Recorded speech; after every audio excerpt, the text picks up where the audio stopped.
Hello hello madam, আমি পারমিতা বলছি। Madam, ওই অমল মণ্ডলের খোঁজে আজকে আমরা এসেছিলাম, কিন্তু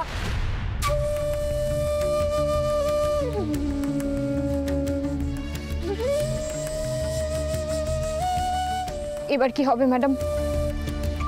ওর পরিচয়, ঠিকানা সবই ভুয়ো। আমাদের হাতে কি আর কিছুই রইল না ম্যাডাম? অপূর্বকে নির্দোষ প্রমাণ করার সব রাস্তা তো বন্ধ হয়ে গেল। এবারে তাহলে আমরা কি করব ম্যাডাম? দেখুন মিসেস গাঙ্গুলি, আপনি প্লিজ একটু শান্ত হন। এভাবে একদম ভেঙে পড়বেন না। আপনার কথায় একটা জিনিস তো পরিষ্কার হয়ে গেছে যে অমল মণ্ডল এতদিন ভুয়ো পরিচয় নিয়ে দুটো পাবলিশিং হাউসে কাজ করছিল, আর এই লোকটিকে কাজে লাগানো হয়েছিল একটি বড় সড়ো অন্তর্ঘাতের জন্য। আমরা যদি কোর্টে এটা প্রমাণ করে দিতে পারি তাহলে আমাদের লাভ। সেটা কিভাবে ম্যাডাম? দেখুন, অপূর্ব বাবুকে দোষী ভাবার আগে অনেকগুলো সুতো এদিক ওদিক ছড়িয়ে আছে, সেগুলো গোটাতে হবে। আর আমাদের সবথেকে বড় হাতিয়ার হবে এই অন্তর্ঘাতের ব্যাপারটা। দেখুন মিসেস গাঙ্গুলি, আপনি কিন্তু একদম ভাববেন না যে আপনি প্রমাণ খুঁজতে গিয়ে হাতে কিচ্ছু পাননি, সেটা একেবারেই নয়। আমাদের আগের বারের বেল অ্যাপিলটা রিজেক্টেড হয়েছে সেটা ঠিকই, কিন্তু এবার আমার মনে হচ্ছে আমি আশার আলো দেখতে পাচ্ছি।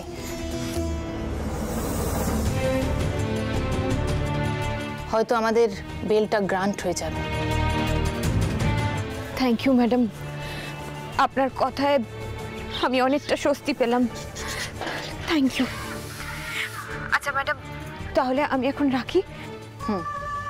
ঠিক আছে। বৌদি ভাই, সবটা শোনার পর একটা কথাই মাথায় আসছে, এই অন্তর্ঘাতটা আমাদের কোর্টে প্রমাণ করতেই হবে। হ্যাঁ, তুমি দাঁড়াও, আমি এক্ষুনি ট্যাক্সি রাখছি। হ্যাঁ, দাঁড়াও।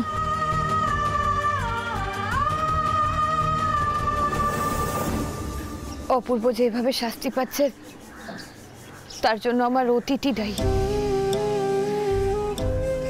আমি আর কিছুতেই অপূর্বকে এভাবে কষ্ট পেতে দেব না। কি করে ওকে আমি ভালো রাখবো? হিমাংশুর অন্যায় জেদ এভাবে জিতে যেতে পারে না ঠাকুর, এভাবে জিতে যেতে পারে না।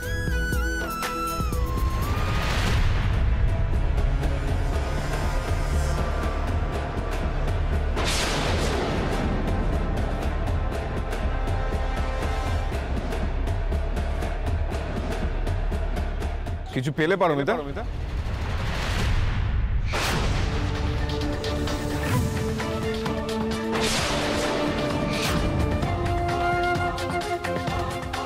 অমল মণ্ডলকে খুঁজছিলে, পেলে না? পাবেও না। হিমাংশু মিত্র এত কাঁচা কাজ করে না পারমিতা গাঙ্গুলি। তুমি কি ভাবছো এই অন্যায়ের পথে তুমি জিততে পারবে? একজন নির্দোষ মানুষকে শাস্তি দিয়ে তুমি শান্তিতে থাকতে পারবে হিমাংশু? তুমি কি বিবেক, মনুষ্যত্ব সব হারিয়ে ফেলেছো? তুমি আর তোমার বর্তমান হাজবেন্ড আমার কাছ থেকে আমার ছেলেকে কেড়ে নিয়েছো। আমার বিরুদ্ধে ওর মনটাকে বিষিয়ে দিয়েছো। তুমি কি ভাবলে এর শোধ আমি নেব না? আমরা কেউ কুট্টুসকে তোমার কাছ থেকে কেড়ে নিতে চাইনি হিমাংশু। আমরা সবাই চেয়েছি কুট্টুস আর তোমার মধ্যে বাবা ছেলের সম্পর্কটাই গড়ে উঠুক। সেই রাস্তাটা তুমি বন্ধ করে দিয়েছো। তোমার কাছে এটা অধিকার দখলের খেলা হয়ে দাঁড়িয়েছে। হ্যাঁ, আমার অধিকার আছে তাই আমি অধিকার ফলাচ্ছি, আর 100 বার ফলাবো। আমি তো ভেবেছি আমি কুট্টুসের কাস্টাডিটা এবার ক্লেম করব। তোমাদের ব্যাংকে যতগুলো অ্যাকাউন্ট ছিল সবগুলো তো সিজ হয়ে গেছে, আর যা টাকা পয়সা আছে ওই সংসার চালাতে আর অপূর্বর কেস লড়তেই শেষ হয়ে যাবে। কুট্টুসকে বড় করবার জন্য যে ফিনান্সিয়াল সিকিউরিটি তোমরা দেখিয়েছিলে সেটা তো এখন আর নেই। তাই কুট্টুসকে কোর্টও তোমাদের কাছে আর রাখবে না।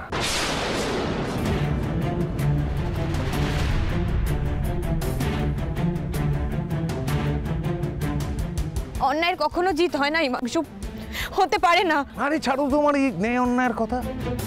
তোমাদের দেয়ালে পিঠ থেকে গেছে, অপূর্বর এগেনস্টে স্মাগলিং এর চার্জ আনা হয়েছে, ও অনেক দিন ভিতরে থাকবে। ভুলে যাও ভুলে যাও। তার থেকে বরং তুমি এক কাজ করো, তুমি কুট্টুসকে নিয়ে আমার কাছে চলে এসো। আমি তোমাকে নিজের করে পেতে চাই পারমিতা। আর কুট্টুস তো আমাদের ছেলে, আমরা দুজনে মিলে ওকে বড় করবো। এসো চলে। না, আর কত নিচে নামবে হিমাংশু? আর কত নিচে নামবে তুমি? একজন সৎ মানুষের সর্বনাশ করে এখন নিজের ঘর গড়ার স্বপ্ন দেখছো। আমার কাছে তোমার সম্মান আর নেই হিমাংশু, সেটা আমি কোর্টেই বুঝতে পেরেছি। যে মানুষটা সবার সামনে আমাকে ছোট করলো, আমি তার কাছেই ফিরে যাব? তুমি কি ভাবলে এই হেনস্থার ভয়ে আমি অপূর্বর পরিবারকে ছেড়ে সবকিছু ভুলে গিয়ে তোমার কাছে চলে যাব? না, মনে রেখো, পারমিতা বিপদের দিনে নিজের লোকেদের ছেড়ে যায় না, তাদের আগলে রাখে। বিশ্বাস না হয় মাকে জিজ্ঞাসা করে নিও। তুমি যখন চলে গেছিলে তখন আমি কিভাবে মাকে আগলে রেখেছিলাম, আর এখনো আমি তাই করব। আমি অপূর্ব আর তার পরিবারকে সেইভাবেই আগলে রাখবো, আর অপূর্বকে নির্দোষ প্রমাণ করে ফিরিয়ে নিয়ে আসবো।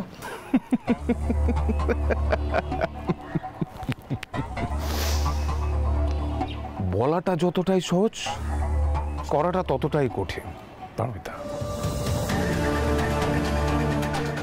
তুমি যতদিনে জেলের অপরাধীকে নির্দোষ প্রমাণ করবার চেষ্টা করবে, আমি ততদিনে আমার ছেলের কাস্টাডি চেয়ে নেব কোর্টে। আমি কোর্টে বলবো যে আমি চাই না আমার ছেলে কোনো একজন স্মাগলারের বাড়িতে বড় হোক। আর তখন তুমি কি করবে পারমিতা? ছেলেকে আটকাবে নাকি অপূর্বকে বাঁচাবে? তোমাকে হারতেই হবে পারমিতা, সব দিক দিয়ে তোমাকে হারতে, শেষ হতে আমি দেখতে চাই। তোমার গোটা পরিবারকে শেষ করে দেবে এই হিমাংশু মিত্র। জাস্ট দেখতে থাকো। টাটা।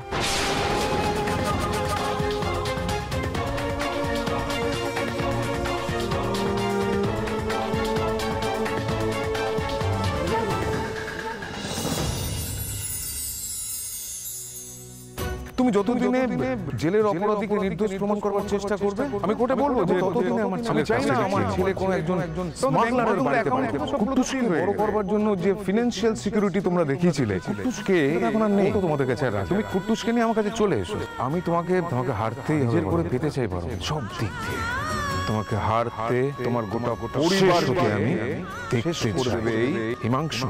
জাস্ট দেখতে থাকো। মোদি ভাই শোনো না, আমি ওই ট্যাক্সি। কি হয়েছে তোমার? মুখ চোখ কিরকম শুকনো হয়ে গেছে, ভয় পাচ্ছ কেন? হ্যাঁ, ও যা করতে চাইছে তা হতে দেওয়া যায় না অনি। এই সর্বনাশের খেলা আমাকে বন্ধ করতেই হবে। কিন্তু কে কি? হিমাংশু, তুমি হিমাংশুকে ভয় পাচ্ছ কেন বৌদি ভাই? দেখো, আমরা যে লড়াইয়ে নেমেছি তার সত্যিটাকে সামনে আনার জন্য। হতে পারে আমাদের সময় লাগছে, আমাদের অনেকটা পথ চলতে হবে, তবে তুমি দেখে নিও, এই লড়াইয়ে আমরাই জিতবো বৌদি ভাই, আমরাই জিতবো। তুমি ঠিকই বলেছ অনি। আমায় ভয় পেয়ে দুর্বল হয়ে থাকলে চলবে না। হিমাংশু যত মিথ্যেটাকে সত্যি বলে প্রমাণ করার চেষ্টা করবে, আমি তত জোর নিয়েই সত্যি আর ন্যায়ের লড়াইটা লড়ে যাব। অপূর্বকেও আমি সসম্মানে ফিরিয়ে আনব। তার জন্য আমাকে যা করতে হয় আমি করব।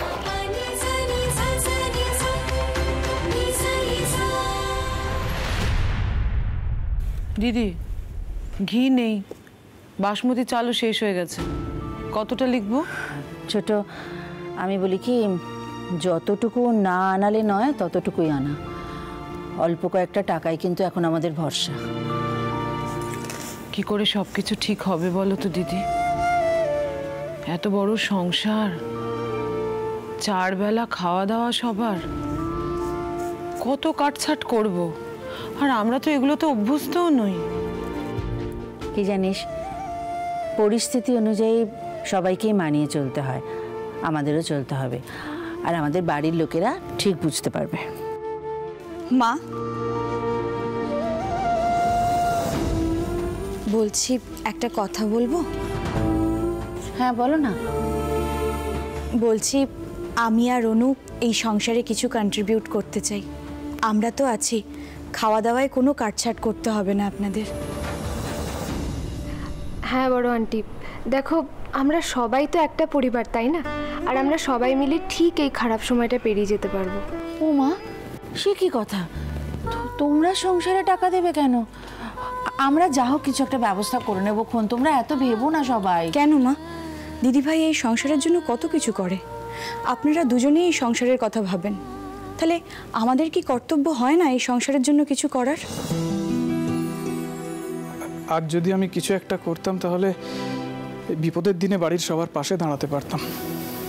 সত্যি আমি কোনো কাজের নয় গো। ছোটন, এখন এসব কথা ভাবার কোনো দরকার নেই তো।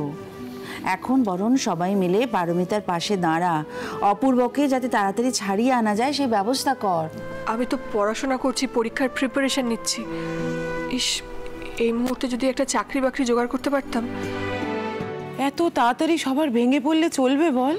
হ্যাঁ, কটা দিন আমরা না হয় ডাল ভাত খেয়ে কাটিয়ে দেবো, তার মধ্যে দেখবি কিছু না কিছু একটা ভালো ঘটবেই। আমিও আর খাই খাই করবো না, যা দেবে তাই খেয়ে নেব। শুধু এই সব কিছু যেন তাড়াতাড়ি ঠিক হয়ে যায়, আর বর্দা ভাই যাতে তাড়াতাড়ি ফিরে আসতে পারে।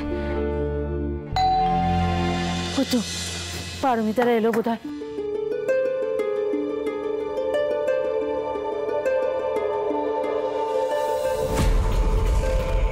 এসো এসো, কি হলো?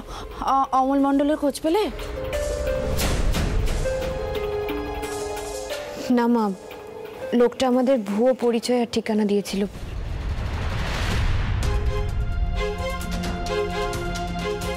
তবে সর্বাণী ম্যাম আমাদের একটা আশার আলো দেখিয়েছেন। এখন আমাদের হিমাংশুকে চোখে চোখে রাখতে হবে, আর সেই কাজটা অনি, সৌভিক, তোমাদেরই কিন্তু করতে হবে। হিমাংশু কোথায় যাচ্ছে, কি করছে, কার সাথে দেখা করছে, সবটা আমাদের নজরে রাখতে হবে। তবে যদি সেখান থেকে কোনো সূত্র পাওয়া যায়। কিন্তু পারমিতা, অমল মণ্ডলের কোনো খোঁজ পাওয়া যাবে না? অমল মণ্ডলকে আমি খুঁজে বের করবই শুভ্রা। লোকটা তো আর হাওয়ায় উবে যেতে পারে না। বৌমনি, আমি আর অনি হিমাংশুবাবুর খবর জোগাড় করছি, আর ওই অমল মণ্ডলকে একবার পেলে ওকে দিয়ে সব সত্যি স্বীকার করাতে হবে। আর আমি ভাবছি কিভাবে সত্যিটা হিমাংশুর মুখ থেকে স্বীকার করানো যায়। তবে যেভাবেই হোক অমল মণ্ডলকে আমাদের খুঁজে বের করতেই হবে।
কিছুতেই কোনো পথ বেরোচ্ছে না ঠাকুর। অপূর্বর বেল কি করে করাবো? এদিকে অমল মণ্ডলেরও কোনো খোঁজ পাওয়া যাচ্ছে না। এর আগে দুবার জামিন নাকচ হয়ে গেল। আজকেও কি খালি হাতেই ফিরতে হবে ঠাকুর? তুমি আমাকে দিশা দেখাও, অপূর্বকে ফিরিয়ে আনতে সাহায্য করো। আমাকে দিশা দেখাও ঠাকুর।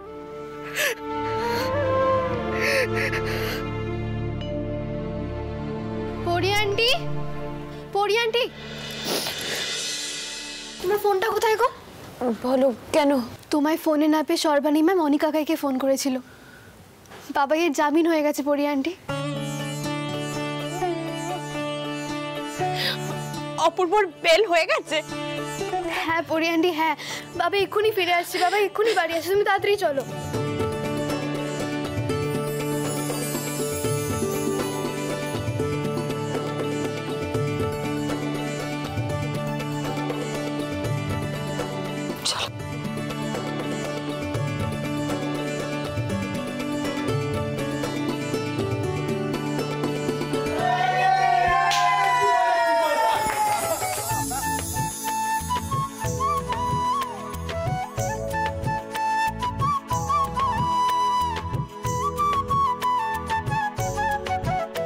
ও দিদি, একটু আগে কি বলেছিলাম না সব ঠিক হয়ে যাবে। দেখেছো, সব কিন্তু ঠিক হয়ে গেছে, আমার কথা সত্যি হয়েছে। এক্ষুনি আমাদের বাড়ির ছেলে বাড়ি ফিরবে। বুকের ভেতর থেকে না একটা পাহাড় নেমে গেল। ঠাকুরকে কি ডাকাই না ডেকেছি ছোট, বল। তবে সব কিছু হয়েছে কিন্তু পারমিতার জন্য। মেয়েটা অপূর্বর জন্য প্রাণপাত করে দিল, বল। মা, এই তো মা, এসো পারমিতা। শান্ত হও, শান্ত হও।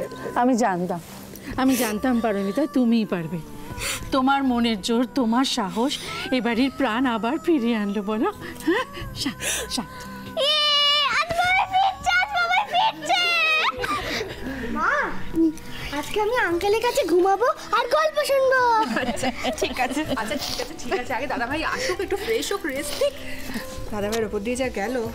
হ্যাঁ শোনো না, বলছি আজ কিন্তু সব দাদা ভাইয়ের পছন্দের মেনু হবে। হ্যাঁ যে মা তোমরা ব্যাপারটা দেখে নিও। কই এসে গেছে। ও ছোট, শিগগির চল, ঠাকুর ঘরে চল, ফুল নিয়ে আসি, ওর মাথায় ছোঁয়াতে হবে। চ চ চ চ চ।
সত্যি আজকের এই মোমেন্টটা আমাদের চিরকাল মনে থাকবে। আমাদের ফ্যামিলি বন্ডিং কতটা স্ট্রং সেটাই মুহূর্তটা প্রমাণ করে। একদম ঠিক বলেছিস ছোটন, আমরা সব সময় একে অপরের পাশে ছিলাম, আছি, থাকবো।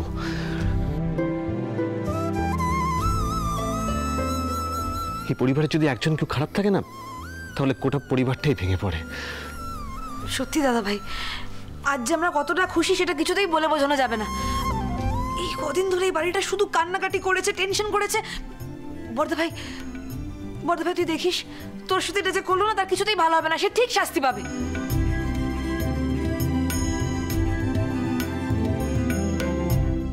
পারমিতা,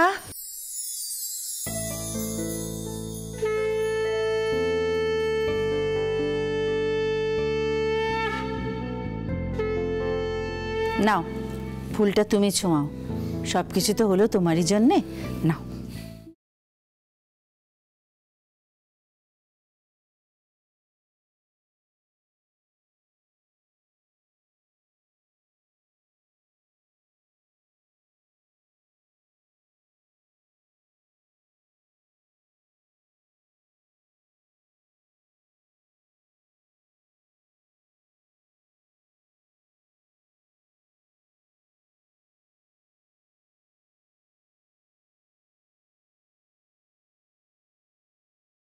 সর্বাণী ম্যাম না থাকলে এই কাজটা অনেক কঠিন হতো।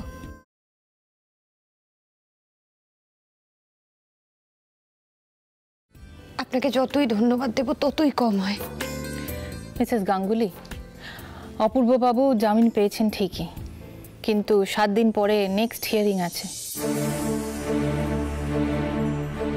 তখন কিন্তু আমাদের প্রমাণ করতেই হবে যে উনি নির্দোষ।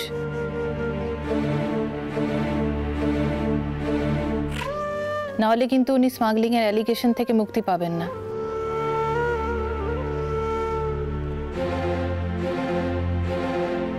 লড়াইটা এখনো শেষ হয়নি।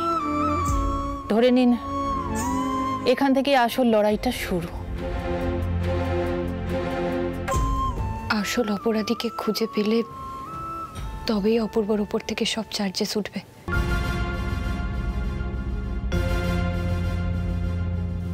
আর তার নাগাল আমাদের পেতেই হবে, এই 7 দিনের মধ্যেই পেতে হবে।